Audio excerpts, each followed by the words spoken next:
દેશીનામાના પારિભાષિક શબ્દો મોટા ભાગે આ પરીક્ષાની અંદર પૂછાય જ છે. આ પારિભાષિક શબ્દો પરીક્ષાની અંદર પૂછાય જ છે. વાંચો, સૌથી પહેલું શું આપવામાં આવેલું છે? શ્રી ભંડોળ.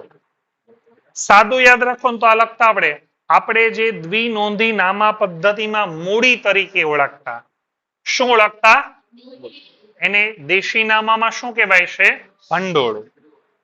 બધા ખાતાને માન આપવાનું, એટલે ખાતાના નામની આગળ કયો શબ્દ ઉમેરવામાં? શ્રી. બધા ખાતાની આગળ લાસ્ટ લેક્ચરમાં જોયેલું ને, શ્રી શબ્દનો ઉપયોગ કરવામાં આવે છે. માલિક નવો ધંધો શરૂ કરે ત્યારે રોકડ માલ કે મિલકત લાવે એને શું કહેવાય છે? ભંડોળ અથવા મૂડી તરીકે ઓળખવામાં આવે છે. બાકીનું બધું તમે દ્વિનોંધીનું લખો તો ચાલે, ખાલી આપણને ખબર હોવી જોઈએ. 4 પછી બોલો બીજું કયું છે? ઘર ખર્ચ એટલે સાદું યાદ રાખવાનું ઉપાડ. ઘર ખર્ચ એટલે બોલો સાદું શું યાદ રાખવાનું? માલિક પોતાના અંગત વપરાશ માટે જે રોકડ માલ કે મિલકત લઈ જાય એને શું કહેવાય? ઘર ખર્ચ. ચલો ત્યાર પછી બોલો કયું છે? નાની રકમના ખર્ચા અથવા પરચુરણ ખર્ચા. નાની રકમના ખર્ચા અથવા પરચુરણ ખર્ચા એ કયા ખર્ચ ખાતે લખાય? દુકાન ખર્ચ. દાખલા તરીકે મજૂરી, ઠંડા પીણા, ચા પાણી, તાર ટપાલ, ખૂબ નાની રકમના ખર્ચા હોય પરચુરણ, તો એ શ્રી ચા પાણી ખાતે ઉધાર એવું નહીં લખવાનું. શ્રી ઠંડા પીણા ખાતે ઉધાર એવું નહીં લખવાનું. શું લખવાનું? સમજ પડી? આવા નાના ને પરચો, નહીતર તો આવા નાના નાના કેટલા બધા ખાતા થઈ જાય, બધાની ખતવણી કરવી પડે, અલગ અલગ ખાતા. એટલે આ બધા માટે એક ખાતું છે. વાંચો ત્યાર પછી બોલો શું છે? દ્વિનોંધીના વટાવ કરતા દેશીનામાનો વટાવ થોડો વિશાળ અર્થ ધરાવે છે. દ્વિનોંધીમાં વટાવમાં બે વટાવ આવતા, રોકડ વટાવ અને વેપારી વટાવ. વેપારી વટાવના કોઈ પ્રકાર નહોતા, રોકડ વટાવના બે પ્રકાર હતા, આપેલ વટાવ અને મળેલ વટાવ. આમાં એ વટાવ તો આવી જ જાય છે. એ વટાવની ઉપરાંત કસર, આડત, આડત દલાલી, ધંધામાં આગથી નુકસાન, ગાલખાત, ખોટ, આ બધાને બોલો કયા ખાતે લખવામાં આવે છે? ખાલી વટાવ નહીં, વટાવ ઉપરાંત. માન તો આપવાનું કે નહીં આપવાનું? શ્રી વટાવ એમાં કોણ આવે? રોકડ વટાવ, કસર, આડત, ધંધામાં આગથી નુકસાન, ગાલખાત, ખોટ, આ બધું જ કયા ખાતે લખાય છે? વટાવ. ચલો પછી શ્રી શ્રી વિગત ખાતું. કયું ખાતું? શ્રી. હવે આ શ્રી વિગત ખાતું એટલે શું? જ્યારે એક વ્યવહારમાં એક કરતા વધારે ખાતા હોય, એક જ વ્યવહારમાં એક કરતા વધારે ખાતા હોય ત્યારે વાપરવામાં આવે છે વિગત ખાતું. કયું ખાતું? વિગત. એટલે શું? દાખલા તરીકે આજના દિવસે ખર્ચા થયા, એક જ ખર્ચો થયો તો આપણે એક જ લખીએ કે ભાઈ પગાર ચૂકવ્યો. ધારો કે 500 રૂપિયા પગાર ચૂકવ્યો, તો આપણે લખીએ કે 500 રૂપિયા શ્રી પગાર ખાતે ઉધાર,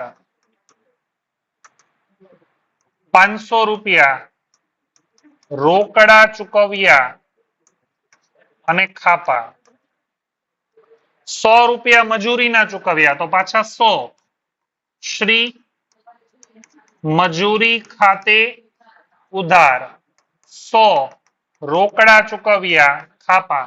આવા 5 ખર્ચા હોય તો કેટલી વાર લખવું પડે? તો વિગત ખાતું શું કે છે? 5 વાર નહીં લખવાનું, એક જ વાર લખવાનું. અને ત્યાં શું લખવાનું? શ્રી વિગત ખાતે. પછી જેટલી વિગત હોય ને બધી લખી નાખવાની. 500 રૂપિયા તો કે શ્રી પગાર, 100 રૂપિયા તો કે શ્રી મજૂરી, 200 રૂપિયા તો કે શ્રી વટાવ, 100 રૂપિયા તો કે શ્રી દુકાન ખર્ચ. તો ઓછી જગ્યામાં બધું આવી જાય. હા, રૂપિયા ને પૈસાની વચ્ચે હું બરાબરની નિશાની કરું છું. કોઈને એનું નામ યાદ છે?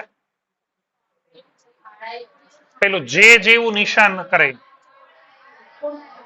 યાદ છે? એને કહેવાય, અથવા એને શું કહેવાય? વળાય. રૂપિયા અને પૈસાને છૂટું પાડવા માટે કરવામાં આવતી નિશાની. 6. કયું ખાતું? શા ખાતું અથવા હું તમને વ્યવહારની આમનોંધ પૂછું છું. મનોજને 200 રૂપિયા રોકડા ચૂકવ્યા. આમનોંધ બોલો. મનોજ ખાતે ઉધાર, તે દેશીનામામાં કદાચ એવું બને. 200 રૂપિયા ચૂકવ્યા. કોની ચૂકવ્યા એ નામ યાદ નથી. તો શ્રી શાહ ખાતે ઉધાર, તે રોકડ ખાતે.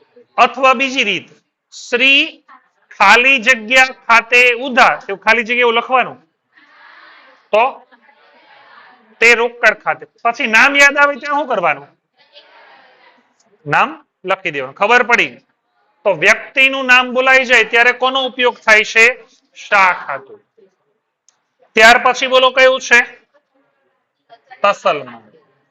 વ્યક્તિનું નામ બોલાય.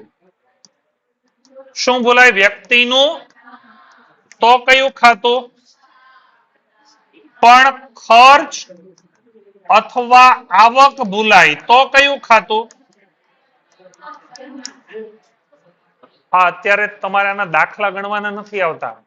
2016 પહેલાના સિલેબસમાં આ ચેપ્ટર માંથી 12 માર્કનો દાખલો પૂછાતો. એમાં બધું યાદ રાખવું પડતું. ખર્ચ કે આવક ભૂલાઈ ગયા હોય તો બોલો કયું ખાતું? ખર્ચ થયો હોય તો તસલમાત ખાતે ઉધાર, આવક થઈ હોય તો તસલમાત ખાતે જમા. ચાલો પછી કયું ખાતું છે? નંબર 8. શ્રી દેશાવર ખાતું. કયું ખાતું? શ્રી દેશા. કયો વર? દેશાવર. ધંધાના કોઈ મુનિ કે આંગડિયા પેઢીનો કર્મચારી બહાર ગામ ખરીદી કરવા જાય. બહાર ગામ ખરીદી કરવા જાય. તો બહાર ગામ ખરીદી કરવા જાય ત્યારે એક્ઝેક્ટ ખબર હોય કે 5,895 રૂપિયાની ખરીદી કરશે. અંદાજિત લમસમ રકમ આપે ને, અંદાજિત આશરે. તો એ મુનિમ કે કોઈ વ્યક્તિ બહાર ગામ ખરીદી કરવા માટે જાય ત્યારે એને અંદાજિત અમુક રકમ આપવામાં આવે. એ રકમ બોલો કયા ખાતે લખવામાં આવે? શ્રી દેશાવર. ભૂલાઈ ન જાય એટલે. દાખલા તરીકે વેપારી સુરતમાં છે અને અમદાવાદ ખરીદી કરવા જાય છે લાખ રૂપિયા લઈને, તો લખાય ઉધાર બાજુ પર 1 લાખ શ્રી દેશાવર ખાતે ઉધાર. થાપા. મુનિમને આપીને બારગામ ખરીદી કરવા મોકલ્યા.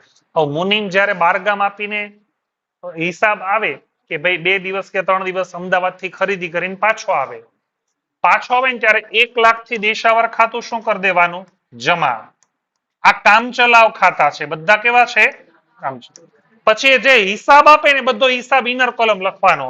તો કે 90,000 તો કે ખરીદી કરી, 1,000 તો કે બસનું ભાડું થયું, 500 રૂપિયા તો કે વડાપાઉં ખાધા, દુકાન ખર્ચ, 100 રૂપિયા તો કે જમણવારનો ખર્ચ થયો, 50 રૂપિયા તો કે રિક્ષા ભાડું, છેલ્લે 600 રૂપિયા વધ્યા તો લખવાનું પરત કર્યા. 1 લાખ ઉધાર, 1 લાખ જમા, કેન્સલ. પછી જે કંઈ પણ ખર્ચા થયા હોય ને એ ખર્ચા બધા શું કરી દેવાના? ઉધાર. એને કહેવામાં આવે છે શ્રી દેશાવર ખાતું. ચલો એના પછી શું છે? શ્રી હથ્થુ ખાતું. બોલતી વખતે મોઢામાંથી થૂક ઉડવું જોઈએ નહીં. શું નામ છે? શ્રી હથ્થુ ખાતું. કોઈ લેણદારને નાણાં મોકલવાના હોય ત્યારે એ રકમ કોઈ વ્યક્તિ દ્વારા અથવા આંગડિયા દ્વારા મોકલવામાં આવે તો એ લેણદારના નામને બદલે કયા ખાતે લખવામાં આવે છે? શ્રી હથ્થુ ખાતે. આંગડિયા પેઢી દ્વારા નાણાં મોકલવામાં આવે, અન્ય વ્યક્તિ દ્વારા નાણાં મોકલવામાં આવે તો એ વ્યક્તિનું નામ નથી લખાતું, એ કયા ખાતે લખાય છે? શ્રી હથ્થુ ખાતે. ત્યાર પછી બોલો શું છે? શ્રી ચાલ્લા ખાતે.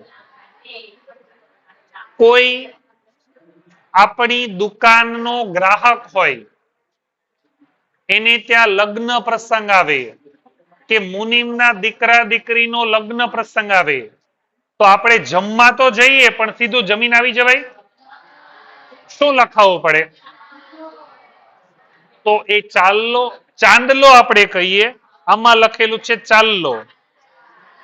તો લગ્ન પ્રસંગ નિમિત્તે રોકડા આપીએ અથવા બક્ષિસ કે ભેટ આપીએ એ બધાને કહેવામાં આવે છે શ્રી ચાલ્લા ખર્ચ.